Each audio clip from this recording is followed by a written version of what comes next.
The Arab League is holding an emergency meeting in Egypt's capital, Cairo, to discuss U.S. President Donald Trump's plan for the Middle East that was unveiled last week. The meeting on Saturday was requested by Mahmoud Abbas, the president of the Palestinian Authority (PA), who asked Arab nations to take a clear stance against Trump's so-called deal of the century. The plan presented on Tuesday was negotiated with Israel and had no input from Palestinians, who had cut off all ties with the Trump administration after its 2017 decision to recognize Jerusalem as Israel's capital. It envisions the Israeli annexation of large swathes of the occupied West Bank, including illegal settlements and the Jordan Valley, giving Israel a permanent eastern border along the Jordan River. They told me Trump wants to send me the deal of the century to read. I said I would not. Abbas told the meeting of Arab League foreign ministers on Saturday.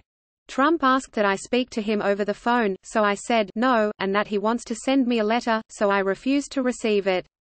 Abbas has said the Palestinians remain committed to ending the Israeli occupation and establishing a state with its capital in East Jerusalem. Trump's plan also proposes making Abu Dis, just outside Jerusalem, the capital of a future Palestinian state, which was also instantly rejected by Palestinians. The Arab League's head, Ahmed Aboul Gheit, said on Wednesday that an initial study of the plan's political framework showed that it ignored legitimate Palestinian rights in the territories. He said the Palestinian response would be key in shaping a collective Arab position on the plan, which he noted was a non-binding U.S. vision. Majdi al-Khaldi, a diplomatic advisor to Abbas, said the meeting in Cairo aims at issuing a clear declaration rejecting Trump's plan. Al-Khaldi, who accompanies Abbas on his trips to world capitals, said the Palestinian leader would meet Egyptian President Abdel Fattah el-Sisi to discuss measures to protect the Palestinian people's rights.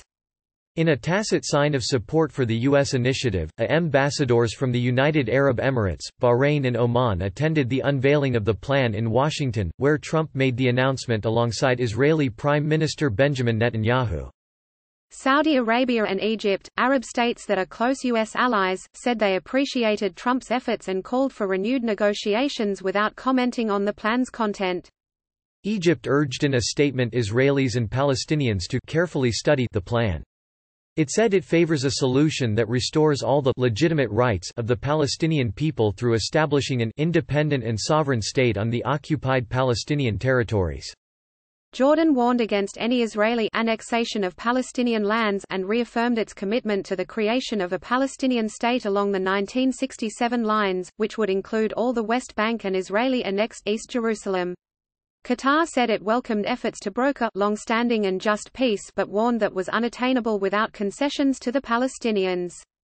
Analysts said the divided reaction from Arab states to Trump's plan was no surprise, noting that the main reason for support, whether strong or subtle, was to guarantee Washington's backing against a common regional enemy, Iran.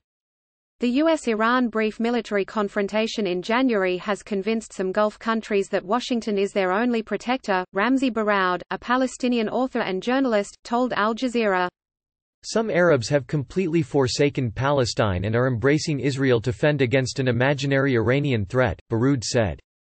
Gulf countries such as Saudi Arabia, UAE and Bahrain, which traditionally championed Palestinian cause, have cozied up to Israel in recent years as they see Iran as a bigger regional threat.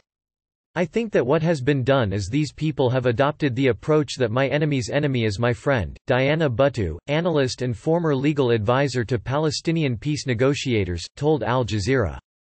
"And it shouldn't have to neutralize Iran, or deal with Iran. It would come at the expense of the Palestinians," she said.